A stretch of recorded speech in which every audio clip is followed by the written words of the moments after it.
So as Ms. Joel said, today's National Women and Girls in Sports Day. It's my privilege to introduce our guest, Kacey Bellamy. The list of Kacey's accomplishments in the world of women's ice hockey and women's sports in general is long and impressive. True to her character, when she shared them with me, she asked that I not read them all, so here are just a few. Kacey played in 3 Olympics, winning 2 silver medals and 1 gold. She made 9 appearances in the World Championships, winning 8 gold medals, and she played in the 4 Nations Cup an amazing 13 times. She also didn't list that she was a multi-year, I don't even know how many years, assistant captain with the women's national team. Her professional hockey career saw her play for 3 franchises, the Boston Pride, the Boston Blades, and the Calgary Inferno, winning 3 championships in 2 different leagues. Before turning pro, Kacey played at the University of New Hampshire, winning the Hockey East Championship in all 4 seasons. In 2009, she was named the Hockey East Most Valuable Player of the Year, the UNH Most Valuable Player, and a National All-American. Kacey's accomplishments off the ice are equally, if not more, impactful. In 2017, Kacey spearheaded the fight for gender equality in the hockey world, including leading a boycott of the 2017 World Championships. Funny story was she had planned to come have team dinner with our Brooks team, and she called earlier in the day to say she didn't want to cancel, but she might need to leave a little early. She came, she spoke to the girls, she ate, she took pictures, super patient, and then apologized for having to leave after having spent like 2 hours with the team, and explained that she had an important call. I believe that was the call when they decided to boycott. Kacey retired from her on-ice career in 2021, but remains an inspiration to female athletes in her roles as a motivational speaker, a coach, director of athletic development at Maple Crossing, and a mentor to many young athletes. As if that's not enough, she's also published a book of poetry and has a mindfulness journal coming out this month. I first met Kacey when she was just 13 years old and had the distinct honor of coaching her for 4 years at prep school. While she was maybe our daughter's toughest babysitter, she has been and continues to be a personal role model and a mentor for both my kids and a good friend. While I am certainly proud of all Kacey has accomplished, I am most proud of the person she has become. I've dedicated much of my professional career to making the world of sports a better place for young female athletes. And to me, there's no better example of an athlete giving back to that world than Kacey Bellamy.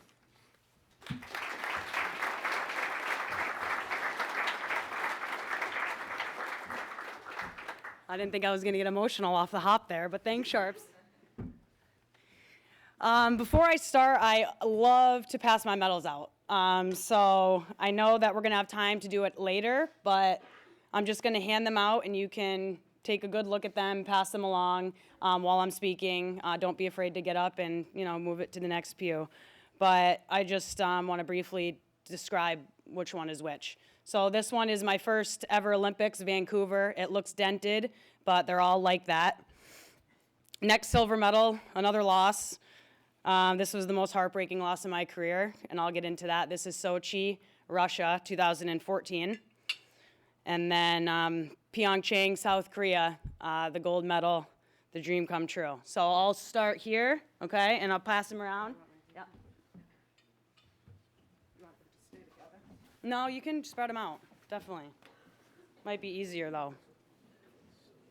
Easier to stay together. Yeah, I mean, it's up to you.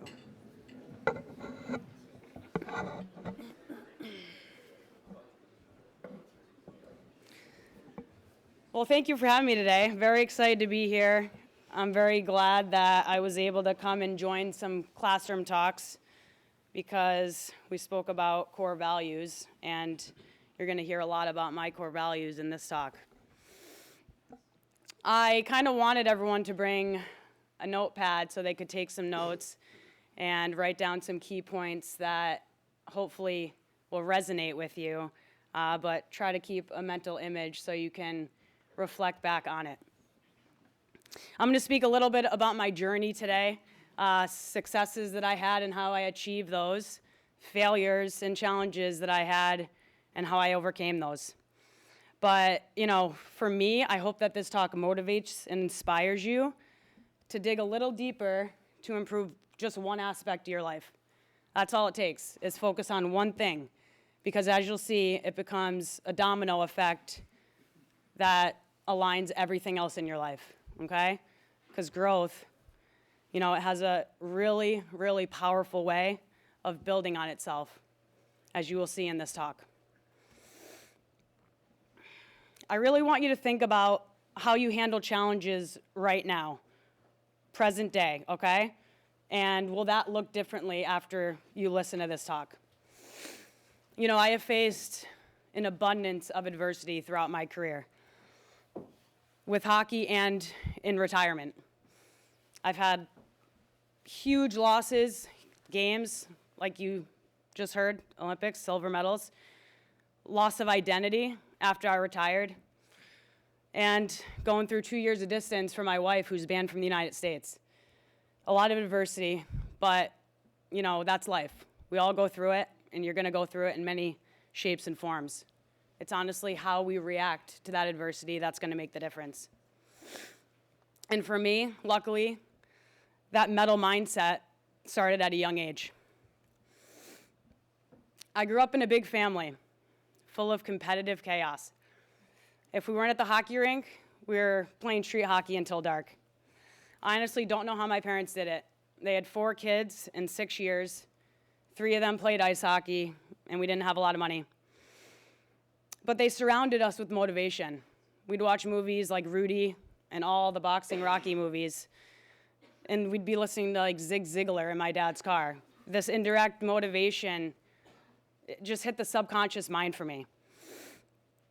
My parents gave us every single opportunity to chase our dreams. But the biggest thing was the non-negotiables that they had. We always had to work our butt off, be the hardest worker in anything we did. We had to be committed 100%, and we always had to do the right thing. I was so blessed that my parents allowed me to play ice hockey because at this time, it wasn't a popular sport for girls. When I was just 5 years old, my brother was playing hockey at the time, and I randomly went down to the basement, threw all of his equipment on, came upstairs and told my parents that I wanted to play. My dad was extremely hesitant, as any dad probably would be, but my mom convinced him, and I'm very lucky for that. The closest girls' team was about 2.5 hours away from my hometown in Western Massachusetts, so I had no choice but to play boys hockey. And this is when my mental toughness was truly born. Boys didn't want me on the team. Parents definitely didn't think girls belonged in the sport, and the other team always tried to hurt me. I always had a target on my back. I was getting dressed in bathroom stalls, in janitor closets, and I just felt completely isolated. Thank goodness for my mother. She was always in my corner, always by my side every single step of the way, supporting me and continuing to tell me that I could do anything that I set my mind to. And at 10 years old, that mind began to set on one thing, and that was becoming an Olympian. In 1998, women's hockey finally was an Olympic sport. I was introduced to my first dream. I was so young, I didn't understand the magnitude, or the reality of it, but I was old enough to understand how much I loved the game, and I wanted to pursue it for as long as I could. Now, the boys were getting bigger, going through puberty and everything. It was hard to handle my own on the ice, so I needed to make a decision about what I was going to do. Boarding school at that time seemed to be the most popular path for girls, but we didn't have a lot of money.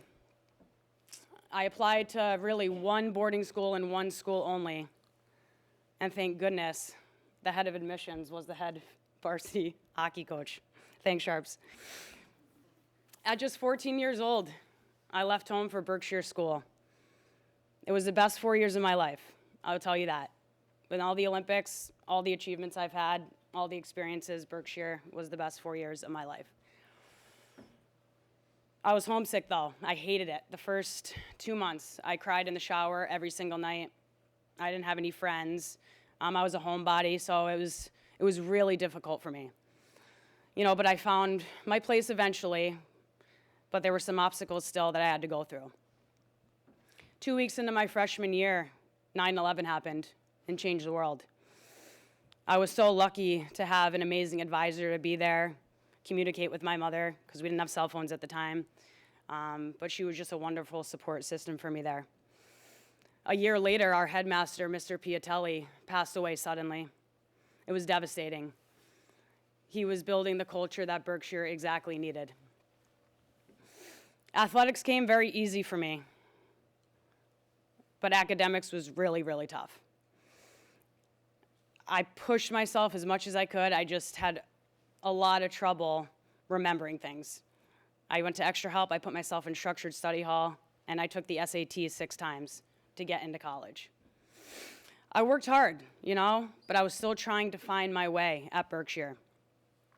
In senior year, I made a choice that almost cost me everything. I was caught up on the mountain with the wrong crew. I jeopardized my future.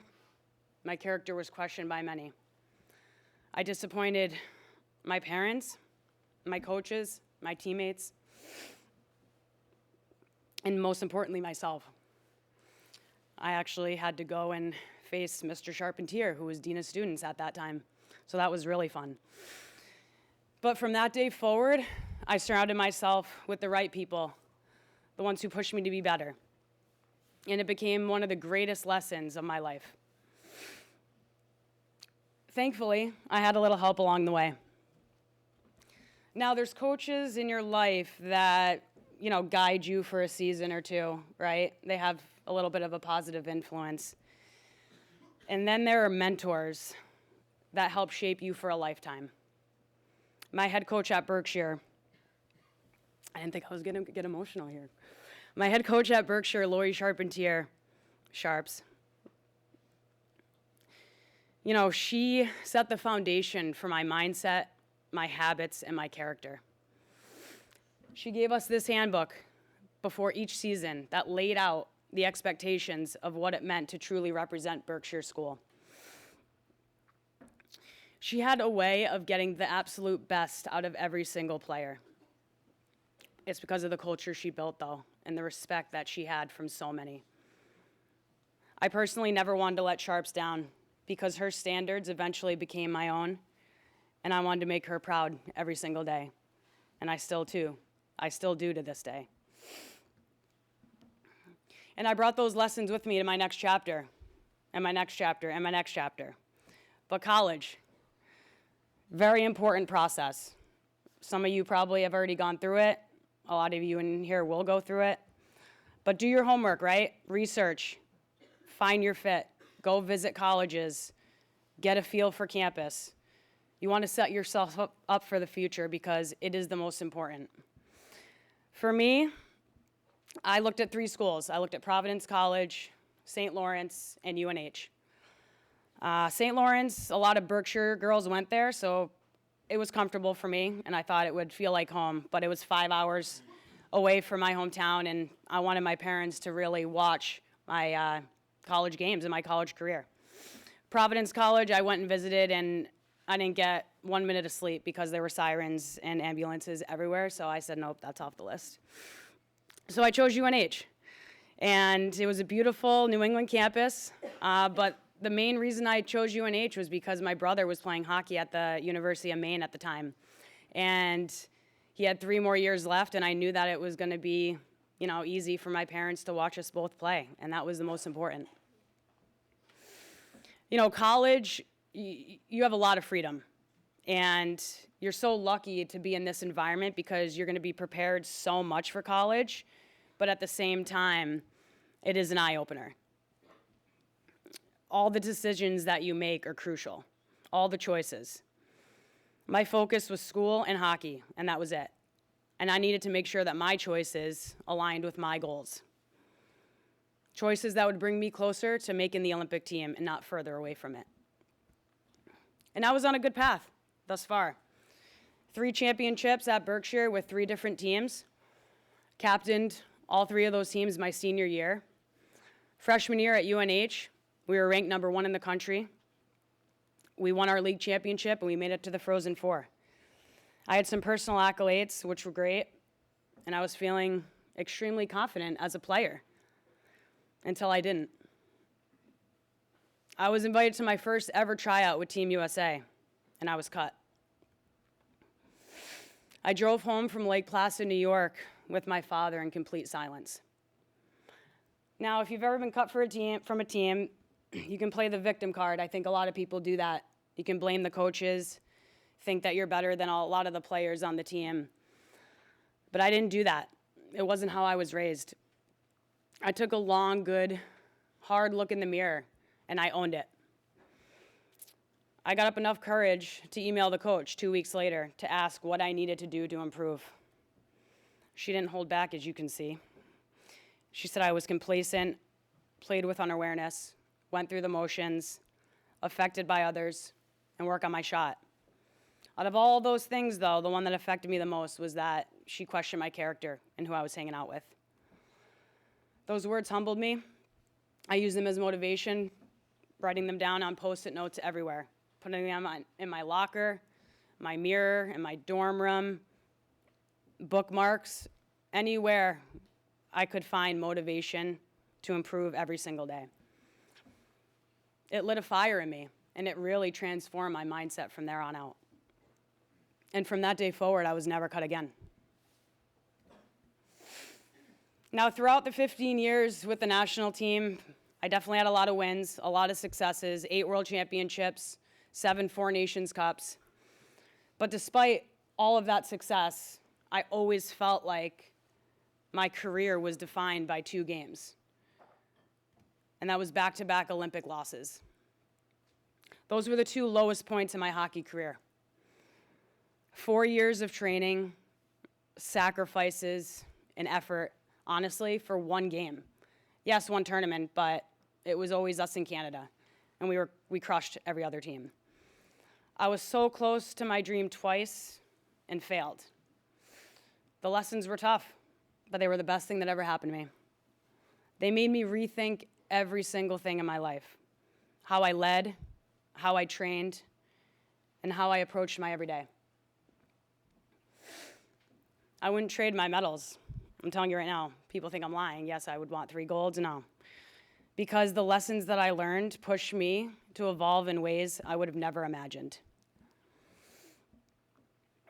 Now, Vancouver was a dream come true, obviously. First Olympics, I was young, eyes wide open, and I took it all in.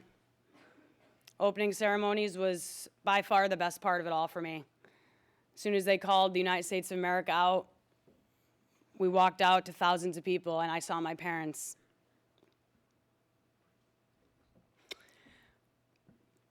Up in the rafters waving. It was a full circle moment for us because of all the sacrifices, that were made and the support. It was just a very proud moment. But as exciting as it was, we lost. Our team just wasn't there yet. Yeah, we had our moments of success throughout those 3-4 years and during the Olympics, but we weren't ready to win. We had egos on the team. We had a lot of friction within our leadership group. And even as a rookie, I just knew we had a lot more work to do. But that experience sparked my next dream, to win a gold medal. Those next 4 years, we totally revamped our program. Brought in a brand new general manager who brought in a brand new coaching staff, mental skills coach, shooting coach, nutritionist.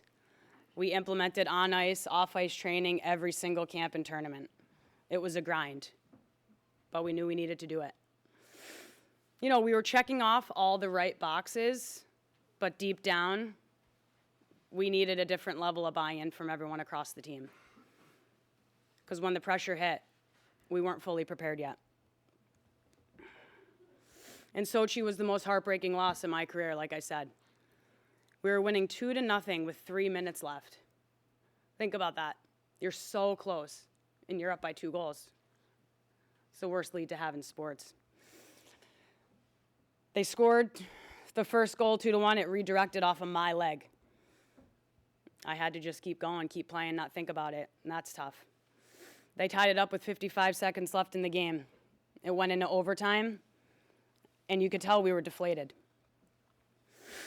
We got a penalty in overtime, and they scored on the power play. When the pressure came onto us, we were on our heels instead of taking control. You could see it, and you could feel it. It just felt like everything that we tried to implement throughout those 4 years totally collapsed. And it was all mental. Nothing else but mental mindset. You really, really take a step back after a loss like that. You know, you lose once, okay. My first Olympics, you know, we got work to do. Put all that work in for another 4 years thinking you're there, and you're not. You had to really look in the mirror and ask yourself, did you do everything you could? And at the time, I thought I did. But it didn't even compare to the next 4 years, I'm going to tell you that. It forced deep, deep reflection for me. I almost retired, to be honest. But that wasn't me. I didn't reach my goal yet, so I had to keep going. And from then on out, I dedicated the next 4 years to doing the small, finite details extremely well. It was simple for us. Get 1% better every day in every aspect. Training, recovery, nutrition, mindset, leadership, be a great teammate. No vacation days at all. Days off were spent recovering, yoga, mobility. Preparation became the ultimate priority. Everything that I did personally needed to reflect the commitment I was asking of everybody else on the team. I personally needed to lead by example if I wanted others to follow me. Because I had so much confidence at this moment that every single teammate was doing the right thing in order to help the team. And we did every single thing we could to gain an edge. Vision training, journaling, breathing techniques, and we dove extremely deep into imagery and visualization. The difference this time, we tried to do all these things last time, but the difference this time is we were intentional with everything that we did. Perfect example, we would sit in an empty arena day before a game, close our eyes and just sit there using all of our senses to imagine each shift, how it felt, how it sounded, how it looked. That's how deep you have to get into it to make it feel real. Imagery made success feel real before it even happened. We were dialed in, and that level of preparation didn't stop there for us. We had to be ready for everything. We would get to camp and get thrown random tests on previous world championship scores, where the location was, who scored the goal. I had to record all of my on-ice and off-ice testing, and they would ask you exactly what that score was, what your worst one was, what your best one was. And we had to know each shot, lefty, righty. And there were 80 girls at camp, and we had to memorize these little details. If you were prepared, you were rewarded, and if you weren't, you were held accountable. Excellence wasn't expected. It was a non-negotiable for our team. And from 2014 to 2018, we dominated in every single facet of the national team. We won 4 Four Nations Cups, 3 World Championships, and stayed undefeated from U18, U22, and senior level. And like Sharp said, we fought for equality, boycotting the 2017 World Championships, and succeeded, making real progress for the future of women's hockey and women's sports in general. But we had no choice. Women's hockey, I was making $1,500 a month, giving my entire life to a sport, training at the highest level. Women's hockey is unbelievable today, and I really believe that because we boycotted, we were able to make changes for the future. It was because of our leadership, not just the current ones, but the leaders that we had before us that made this all possible. We had about 8 to 10 veterans on the team that have been together now for 10 years. And consistently, we tried to push for more, push for change. because we learned so much from the leaders that came before us, the ones that paved the way. We truly wanted to win a gold medal for them. Now, going into 2018, we had a perfect mix of girls on the team. We had half were veterans that felt that pain of losing, that had that fire in them that burned so deep. And then we had rookies that never knew anything else but winning. It was great. But it was up for us. It was up to us, the leaders there, to prepare them. And for me personally, the only way that I knew how to do that was to lead by example in everything I did. Going into Pyeongchang, I was the most prepared, most confident, and most ready that I ever felt at any Olympics. I truly believe that every habit, every detail, and every choice that I made leading up to those 4 years set me up for this moment. I created this vision board with my teammate Brianna Decker at the beginning of the year, and it was a constant reminder of the goal ahead. I also wrote this journal entry the day we got to Pyeongchang, and I read it every single night before bed. It kept me focused on the process, on positive thinking, and the belief that all the hard work would pay off. And it did. Olympic gold after 20 years, an absolute dream come true. Of course, it wasn't easy. We scored late in the third, another overtime. We got another penalty in overtime, so that PTSD really hit in. But we were confident, right? And that was all the mindset. It went all the way to shootout, and I didn't watch one shot at all. I couldn't, too much anxiety. But when Maddie Rooney saved that last shot, it was a feeling of complete euphoria for me, and I'll never forget it. It was like, honestly, all the weight those past 8 years was lifted off of me in that moment. It was just proof for me that with relentless preparation and belief, dreams can come true. And honestly, the mindset made all the difference for us. You know, never let the thought of failure stop you from reaching your dreams.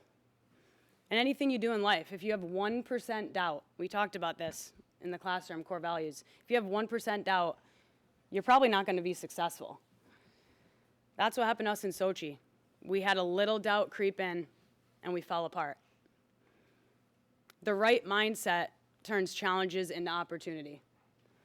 With belief and absolute conviction, you control the moment instead of the moment controlling you. Now, throughout that entire story, throughout all those lessons that you just heard, are how my core values really took shape. And I truly try to live by these every single day. I also believe that if you follow these, any athlete, any team, any leader, you can go through anything. Have a vision, right? What's your why? Have a goal. Know what you want in this life. What's your purpose? What's your passion? And work towards it every single day with full intentionality. That feeling of being prepared creates confidence. And I think confidence is the most important thing to have in this life. That's the difference between playing timid and playing free, living timid and living free. And it's no secret today, you guys are all faced with different pressures than past generations. Social media, comparison, popularity, pressure to perform, all eyes are on you. But that pressure is a privilege, and I truly want you to embrace it. Find who you are, find your core values. It's the most important, and stay true to them no matter what chapter you are in your life. They will be your foundation through every transition, and I am proof of that. I can't just stand up here and talk about core values. I need to live them every single day and be the best version of myself while trying to reach my goals. I still implement everything that I learned. I still make vision boards, as you can see. I still write, I still visualize, because I know that it works. How you do anything is how you do everything. So how are you guys carrying yourself on a day-to-day basis, right? How are you leading your peers? How are you inspiring others? Seniors, juniors, you're the role models for the freshmen and sophomores. They watch how you lead, not just by your words, but by your actions. Lead in a way that others want to follow you. It's simple. Do the right thing, be a good person, have great character. You know, hockey was my passion for so long. Still is, I still love hockey. But inspiring the next generation has always been my purpose. I want them, all the younger girls, younger boys, to believe anything is possible and any dream is within reach if you put the effort in. And I'm going to leave you with this last thought, because to me it's the most important. You know, wherever you go in life, always remember who helped you along the way. These two special people right behind me have had an incredibly positive influence on my life, and I carry them with me every single day. You're a representation of your family, your hometown, your school, your neighborhood, your teams that you play for. You carry their impact with you every single day.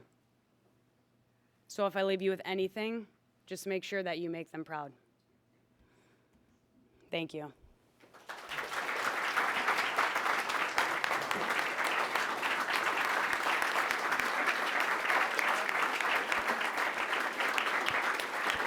Thank you, guys.